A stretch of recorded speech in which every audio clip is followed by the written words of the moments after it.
Someone at Treyarch must have been a high on life fan because the resemblance to this gun in that game is wild. Welcome to the Gorgofex.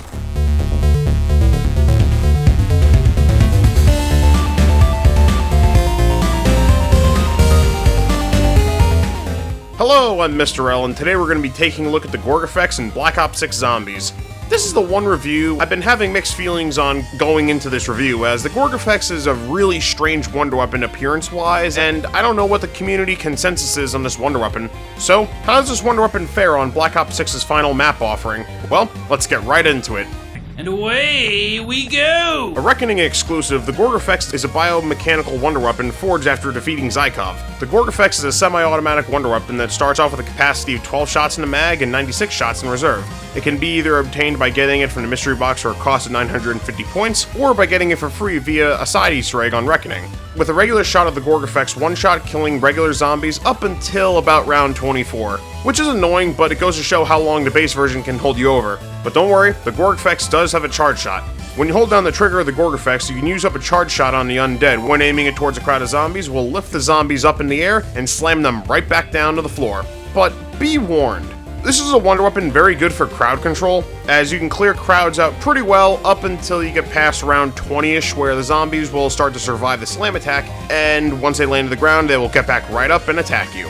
Something really strange to note, and this applies to all variants of the Gorgofex. For some reason, when using a charge shot of the Gorgofex, the charge shot only uses one shot of your mag. The charge shot doesn't use more ammo. I have no idea why that's the case, but I'm just going to let it pass because that does make this one weapon very interesting. Even though a charge shot should use up more ammo, but I digress. You can also aim down sights with the Gorgofex, as it has pretty decent irons, but to be honest, hipfire spread is comically tight, and the zombies aren't that difficult to miss. So, you can either aim down sights or fire from the hip. Live or die. Make your choice. The Gorgofex is a wonder weapon purely designed for crowd control, and is honestly a great wonder weapon to use when you're training up the hordes of the undead, or to get yourself out of a corner. Honestly, the only frustrating drawback I have with the Gorgofex is the reload speeds are kinda slow, but not Wonderwaff slow. But no matter the gun, and no matter the situation, you will always need speed cola to bypass the slow reload speeds of any weapon, especially the Gorgofex. Because once you have speed cola, the slow reload speeds are non-existent and you can get right back into the fight against the undead. Unfortunately, when it comes to killing the Doppelgasts and Uberklaus, the Gorgofex is just not good against either of them. The damage output is weak, and its damage drop-off past round 24 makes this wonder weapon hard to use against these enemies, and spoiler alert, this applies to the other two variants as well, especially when they're pack-punched, and even when you use a charged shot. Alright, it's blatantly clear this wonder weapon was designed for killing regular zombies and only regular zombies, which sucks, but hey, at least it makes it easier for me to review this weapon, so that's awesome. But let's see how the Gorgofex is when it's thrown in the pack-a-punch. Wait, hold on. What do you mean I can't pack-a-punch this wonder weapon? So I have to talk about the variants now? Okay, whatever. Okay, so you can't pack-a-punch the Gorgofex at all, which is a bummer, but it means we get to talk about both of its variants. Hooray! Now, before we do get into the two variants, we have to talk about how to obtain the free Gorgofex, which will be a lot to get into, but trust me, it's very well worth the wait. Step 1. Opening the Bioweapons Lab. To acquire the Gorgofex, players must have unlocked Pack-a-Punch in sub-level 10. After doing this, return to the Tower 1 Mutant Research Lab area. The area to the T1 Bioweapons Lab requires inputting a code, which can be acquired as follows. 2 monitors in the Mutant Research Lab will occasionally show a word. Players must need to take the first letter of each word and combine them to form an element name. Using the periodic table also located in the lab, players must then need to find the element that contains the 2 letters from the words given, and use the ID of that element as a passcode. Like, think of it like, if the letters are P and T, they form PT for Platinum, which is the 78th element in that table, which then the passcode would be 078. Reminder, here's something important also to note. The first letter is always from the monitor next to the Deadshot Daiquiri machine, while the second letter is from the monitor near the periodic table. Once the code is grabbed, enter in the Bioweapons Lab. Inside the Bioweapons Lab, there is a cyst located in a glass case. Players need to feed the cyst with zombie kills in order to pick it up. The cyst will need to feed on 3 vermin, followed by 3 regular zombie kills. Once done, the cyst can be picked up and it'll be stored in your inventory. Next, the players must head to T1 Quantum Computing Core.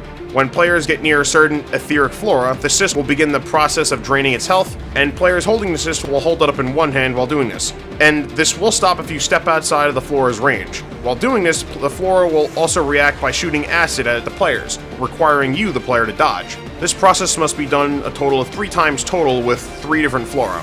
Once the flora is now drained, travel to Tower 2 Dark Entity Containment, where players can now initiate a power surge by interacting with 4 monitors in the area. The process must be done in a quick succession, as the surge meter will go down if not interacting with the next monitor in time. Once all 4 monitors are interacted with, an Uberklaus will spawn in and attack the players. The Uberklaus' shield needs to be disabled, which is the 4 little satellite dishes on his shoulder pads. Once his shields are shot off, then the players need to lure it to the electrified panel in front of the Forsaken's containment chamber. Once done, the Forsaken will attempt to take over the Uberklaus, restoring its health and controlling it. Now, the players can proceed to kill the Forsaken, which functions virtually the same as a regular Uberklaus. During the fight, purple-eyed zombies will spawn in, as well as Commando Klauses. Once the Forsaken's 2 forms are killed, the players can then interact with the glowing purple orb at his death position, and the cyst will combine with the orb to form the Gorgofex. Jesus Christ, that was a lot. Now that we know how to get the base Gorgofex, let's talk about its other 2 variants and how they perform and obtaining them. But before we do, let me establish this first. The base Gorgofex cannot be pack-punched, but it can be upgraded into 2 different variants, the Gorgofex C and the Gorgofex N. These upgrades are obtained by following the questlines for Pericles Panos and John Blanchard specifically, and acquiring one locks players out of the other for the remainder of the run. For both quests, players must begin by traveling to Tower 1 Executive Office and interacting the door to Security Office and talking to John Blanchard. Alright, with that said and done, let's talk about the Gorgofex C. Variant number 1, the Gorgofex C. The first variant on the list is the Gorgofex C, which has a blue look to it and comes with 12 shots in a chamber and 96 shots in reserve. It's pretty much the same story as the base Gorgofex, except its charge shot functions way differently. When using charge shot, the charge shot will lift up zombies in the air, and rather than slam them down, it'll make all floating zombies explode and damage any nearby fodder in the area, which is really damn cool. This is a great variant for training, as you can herd up the zombies and slaughter them to their demise. It does drop off in the mid-20s, but hey, there's this little thing called Pack-a-Punch. When you Pack-a-Punch the Gorgofex C, you get the Gorgofex Corpse Bloater. The Corpse Bloater now comes with 24 shots in the magazine and 144 shots in reserve. Long story short, it's just an extension of the base version, with regular shots one-shotting regular zombies and a charge shot still decimating hordes pretty well at max Pack-a-Punch. Honestly, I don't have much else to add other than I really like this variant. It's great for training and it'll plow the road in front of you. And even at triple pack, it's just an all-around good wonder weapon for eliminating the undead off the field. Past that, there isn't really much else for me to talk about. So, let's talk about obtaining this bad boy. Once you talk to John Blanchard, head down to the Project Janus reception in Tower 1, and interact with the red button in the camera room where the portal is to sub-level 10. Once the red button is pressed, the room will turn red, and a Klaus robot will appear to interact with a terminal to start a shutdown process. As he's interacting with the computer, the zombies will spawn in and try to kill him, so in turn, you must defend him once the shutdown process is complete. I do recommend running a Frenzied Guard for this, and a few Casimirs and Monkey Bombs just to make this really easy on yourself, as, oh shit, it can be really challenging. Once the process is done, the Tower 1 etheric elevator leading up to quantum computing will be shut off, and Pericles Panos will be stuck bouncing around as an orb in the elevator, given how he took the elevator quite literally as it got shut down.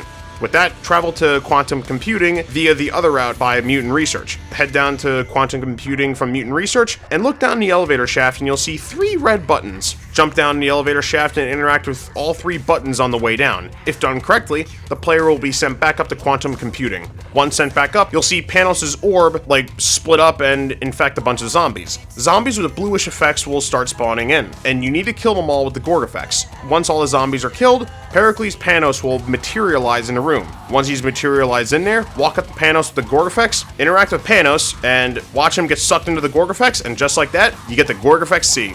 But before we do, let's just watch him get killed.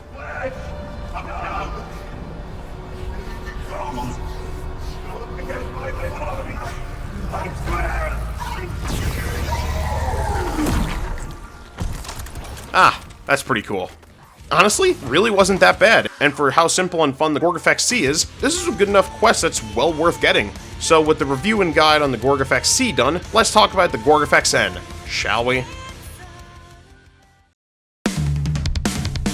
Variant number 2, the Gorgofex N. The second and final variant on the docket is the Gorgofex N. The Gorgofex N is the same story as the Gorgofex C, and the base version of the Gorgofex. It has 12 shots in the mag and 96 shots in reserve. Its default shot can one-shot kill a zombie up until the mid-20s, but the standout of this one is its charge shot, as the charge shot will drop an acid pool that will kill any zombie that will stand in it, akin to the Mark II Rot Blight on Shattered Veil. It's honestly kind of refreshing seeing this variant drop an acid pool and kill zombies, as it makes the Gorgofex N very unique as it's great for camping, but just like its brethren, it will drop off in the mid-20s, resorting you to Pack-a-Punch. When you Pack-a-Punch the Gorgofex N, you get the Gorgofex Necrodystonia. The Necrodystonia now comes with 24 shots in the mag and 144 shots in reserve. Long story short, it's just an extension of the base version, with regular shots one-shotting regular zombies and the charge shot disintegrating hordes at max Pack-a-Punch. But unlike the Corpse Bloater, the Necrodystonia is great for camping. Honestly, I kind of wish I had more to add, but the acid pool of the Necrodystonia is very powerful and great for really just standing your ground and watching the zombies melt into nothing. Honestly, really fun variant, but with that said and done, let's talk about how to obtain the Gorgofex N, and bear warning, this one's a little bit more tedious to unlock, so let's get right into it. Once you interact with Blanchard, you must head down to Quantum Computing and pick up a Strauss counter on a terminal in Quantum Computing. Welcome back, Liberty Falls. Using the Strauss counter, obtain the Life Drain Essence. The Strauss counter needs to reach a 9 or above while in use. Okay, this is Mr. L from the future here, but I just learned something about the step. You see, the Strauss counter will remain at 0 if you're in the wrong tower. So, let's just say you're in Tower 2 and it's 0. That means you have to go all the way to Tower 1.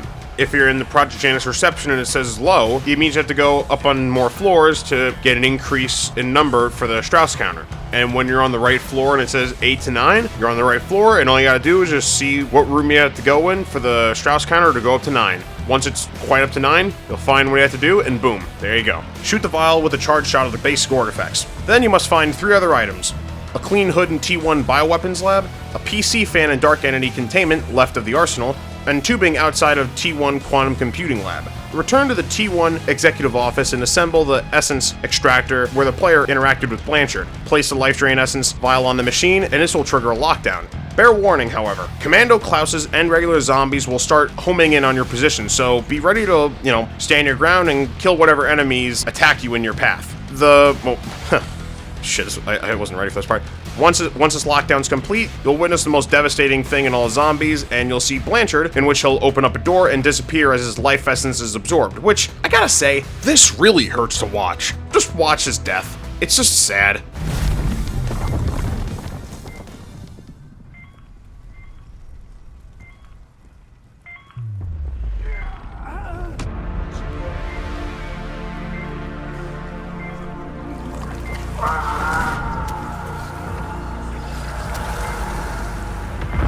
Ah, fuck me, that was sad.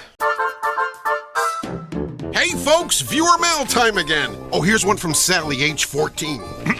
Dear Pig, aren't you interrupting the story at the most suspenseful part? Well, the answer is yes, Sally. Yes, I am. Keep those cards and letters coming. Alright, once he's dead, interact with the extractor and pick up Blanchard's life essence vial.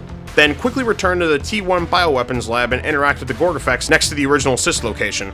Infuse Blanchard's life essence to the Gorgofex, and just like that, you now have the Gorgofex N.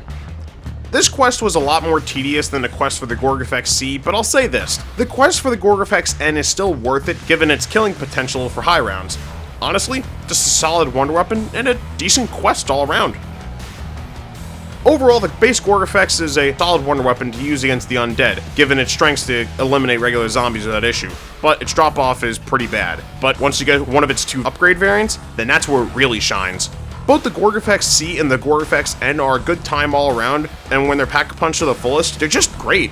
Yeah, it's not great for killing the special and elites, but it is refreshing to have a wonder weapon where it's solely designed to be a road plow against the regular undead in a zombies map. But if I'm being frank, my main problem with the Gorgofex and both of its variants is really for the final map, this is the wonder weapons we got? It feels like the wonder weapons on Reckoning should have been more grander, if that made sense. Like, listen, I don't hate the Gorgofex by any means, but it's just the wonder weapon that feels kinda there design-wise. It's not bad, it's not amazing, it's just kind of in the middle for me. Don't get me wrong, I love the performance in its zombie killing across the board. But I'll just say this, try out the Gorgofex along with its 2 variants as you'll get a great use out of them on Reckoning. But for me, I don't have any strong feelings one way or the other. They're decent wonder weapons, but like I said, no strong feelings. I have no strong feelings one way or the other. Well, that about wraps up the Gorgofex. Hope you all enjoyed this review, and join me next time where I'll be covering the MP40. Until then, this is Mr. L, checking out.